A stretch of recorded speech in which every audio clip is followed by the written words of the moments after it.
Boa noite, Marcelo. Eu digo boa noite porque estou sozinho no meu apartamento. Com 1 milhão de coisas passando pela minha cabeça nessa noite infernal e... Ou eu escrevo para alguém com a intenção de diminuir o peso enorme que habita na minha mente, ou eu pego meu Coach King Cobra, que está me olhando lá de cima da geladeira, e termino logo com tudo isso, mandando meus miolos pro espaço. Eu já pensei nisso várias vezes desde que fui afastado do serviço. E sei que não sou o único da minha profissão a querer sujar a parede da sala com a própria massa cinzenta. Você já viu como é que fica numa cena de suicídio? Com certeza é bem impactante, cara. Mas não quero te assustar logo de cara. Você quer disse meu nome? E ainda eu nem sei se estou a fim de fazê-lo.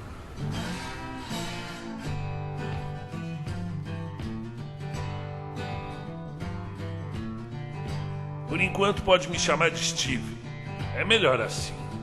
Ninguém precisa ficar sabendo quem eu sou de verdade. E sinceramente só estou aqui sentado nesse lixo de apartamento porque o bar do Claudinei está fechado a essa hora.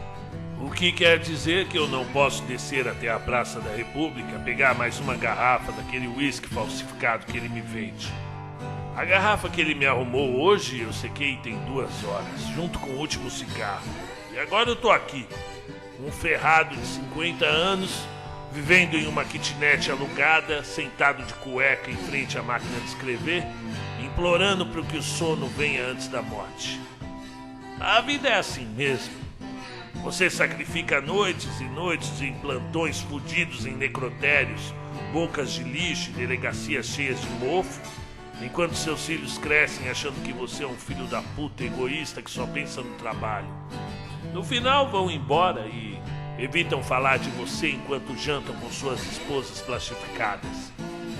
Eu vivo no edifício Copan, no centro de São Paulo. Você que mora aqui já pode imaginar. Esse monte de cimento concebido pelo Niemeyer é considerado a maior estrutura de concreto do país. Quase 1.200 apartamentos, divididos em 32 andares. Num prédio que mais parece uma serpente atravessando esse monte de merda que é a Pauliceia. Deve ter umas 5.000 pessoas morando aqui. É muito mais do que a população da cidade que você conta lá nas suas historinhas das montanhas. Em um só prédio. Consegue imaginar o que se passa aqui dentro? As habitações variam de tamanho, que vão de apenas 30 metros quadrados a grandes apartamentos com mais de 150 metros. E tem de tudo. Idoso esquecido, imigrante, artista, puta, jornalista, traficante e Mikes, como eu. Durante os quase 30 anos que trabalhei atendendo os chamados da polícia, vi coisas que dificilmente deixariam um homem são. Se você acha que as coisas estranhas moram em cidades pequenas, é porque não andou o suficiente por essa cidade gigantesca. Aqui existem alguns nós que simplesmente não desatam. E agora, um pouco mais calmo, vou contar alguns desses casos. E você decide se vai ou não levar esses relatos ao grande público. Eu não ligo. Quem sabe isso ajude alguém ou simplesmente sirva de passatempo para quem, assim como eu, viva sozinho. Mas antes de começar, eu vou descer do 3º andar lá no bloco B. Tem um sujeito de costeletas enormes que vende uísque paraguaio e atende a qualquer hora do dia ou da noite. Não é tão bom quanto o do Claudinei, eu desconfio que aquele sacana coloca água naquela merda. Mas quem tá no desespero às 3h30 da matina, até que serve. Eu já volto.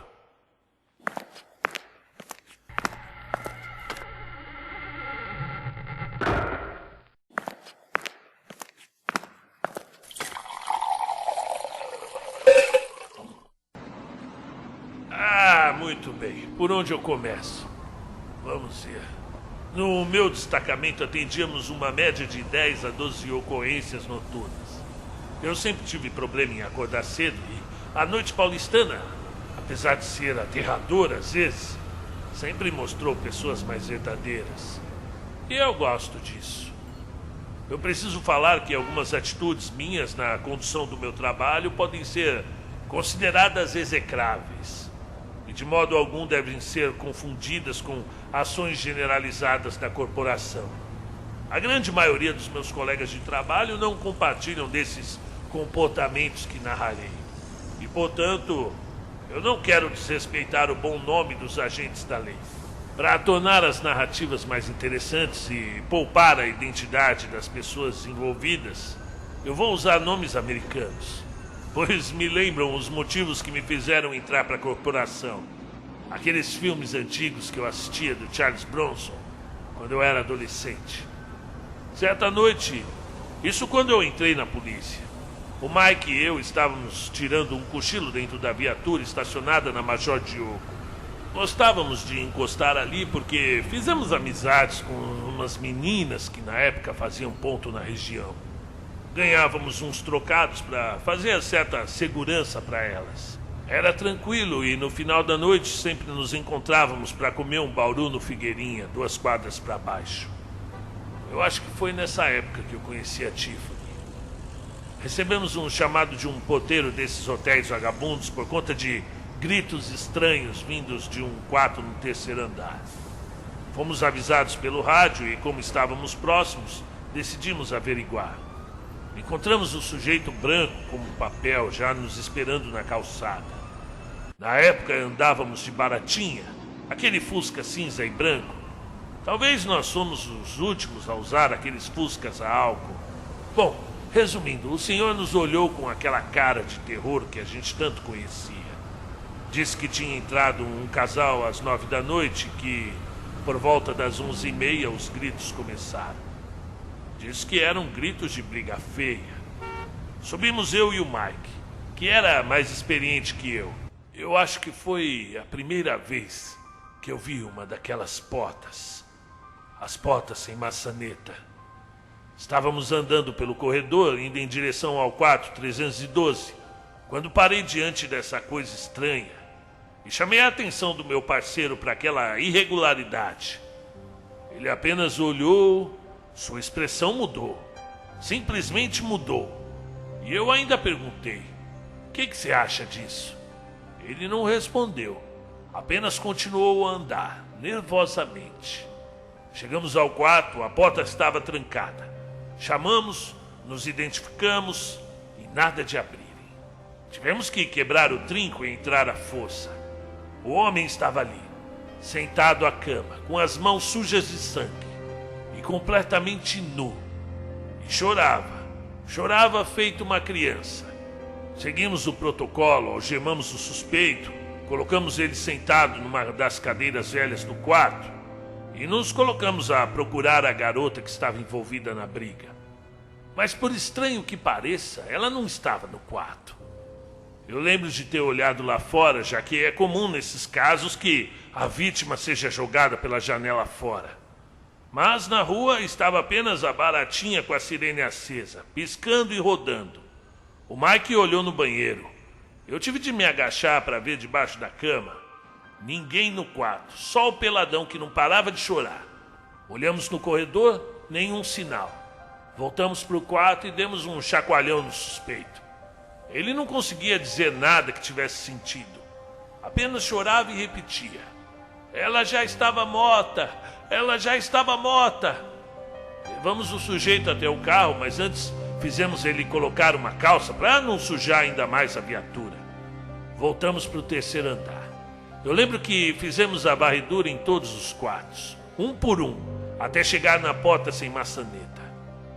Era uma porta ordinária, sem nenhuma particularidade. Nada que fizesse crer que tivesse algo de errado por trás dela. Mas precisávamos entrar lá e descobrir se a tal moça que entrara no prédio com o suspeito estava presa lá dentro. Dividi com o Mike a necessidade de abrir a porta sem maçaneta. E a sua resposta foi simplesmente incomum. Deixa pra lá, novato. Não é da nossa conta. Eu fiquei pensando, como não? Se fosse da conta de alguém, com certeza seria da nossa. Não é bem verdade? Mas meu parceiro indicou que não forçaria de forma alguma aquela porta sem maçaneta. Levamos o sujeito para a delegacia, mas nada, ou quase nada pudemos arrancar dele, com exceção daquela mesma frase: ela já estava morta.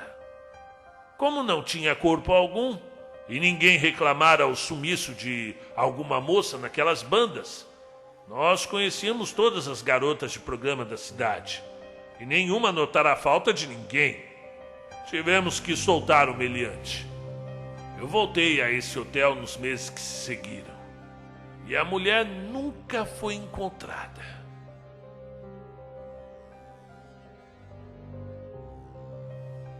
Houve um chamado no inverno de 1990 de uma senhora desesperada procurando seu filho, um garoto de 8 anos.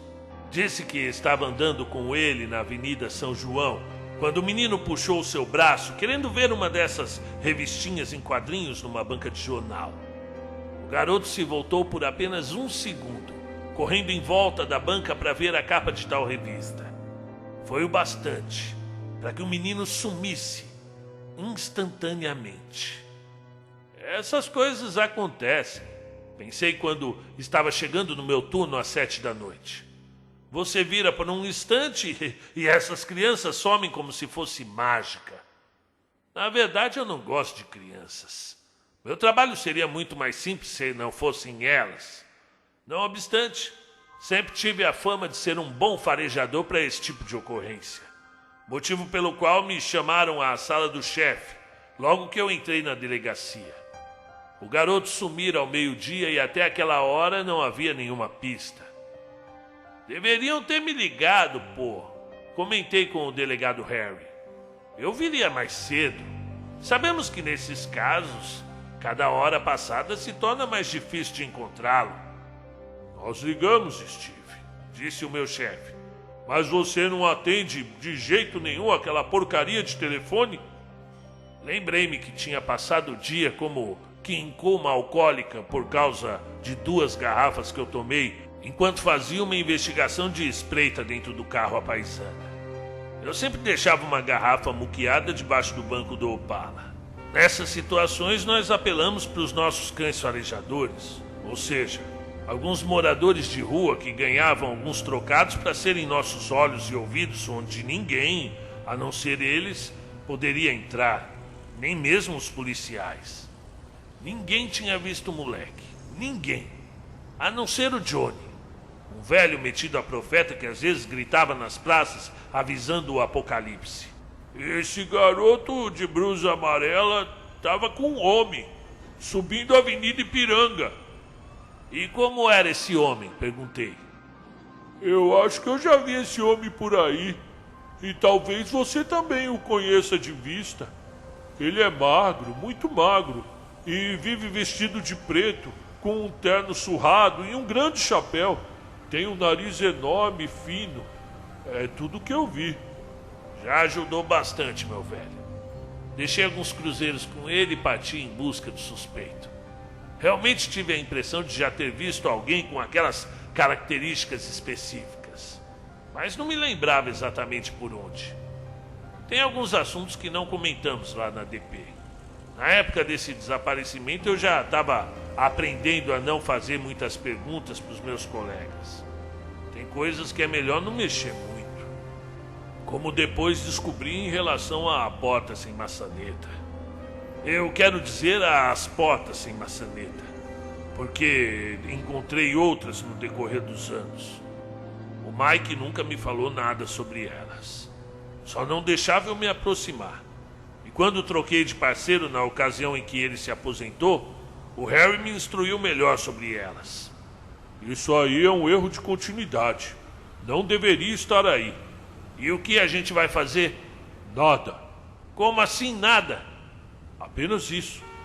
Sempre que ver uma porta sem maçaneta, passa direto. Não pare, não bata e principalmente, não entre. Se você seguir esses 3 passos, nunca terá problemas com elas. Naquela época eu já bebia, mas nem se comparava com hoje. Peguei o Baratinha e subi a Consolação atrás de alguma pista que me levasse ao homem de preto, enquanto o restante do destacamento cobria a área onde o menino tinha sumido. Eu sempre gostei de ampliar a área de busca, e algumas vezes eu estava certo. Encontrar um desaparecido, vivo ou morto, é uma vitória. A família tem o direito de saber o que aconteceu com seu ente, mesmo que seja uma vitória que depois você jogue uma pá de terra por cima. Pelo menos feche o ciclo. Ninguém merece passar anos sem saber onde o filho está. Por isso que eu não descansava antes de achar os meus desaparecidos. E esse garoto da jaqueta amarela era, se bem me lembro, o primeiro a ser levado pelo homem de preto. Pelo menos o primeiro que eu me deparei. Passamos o inverno inteiro procurando por ele. Seu nome era Danny.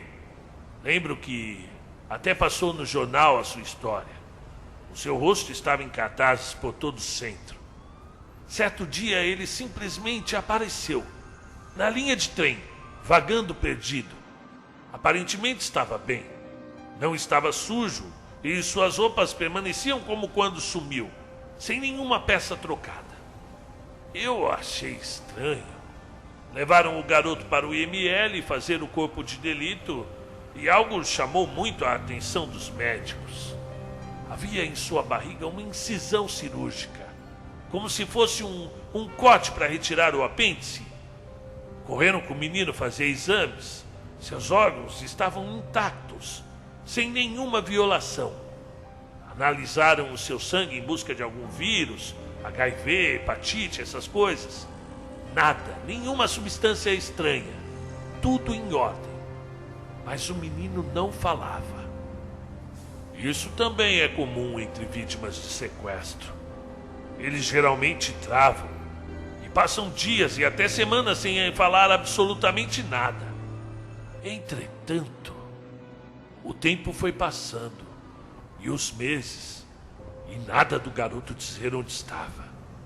Sua mãe o acompanhou a psicólogos e psiquiatras, médicos e médiuns e pastores. Nada o fez dizer uma única palavra.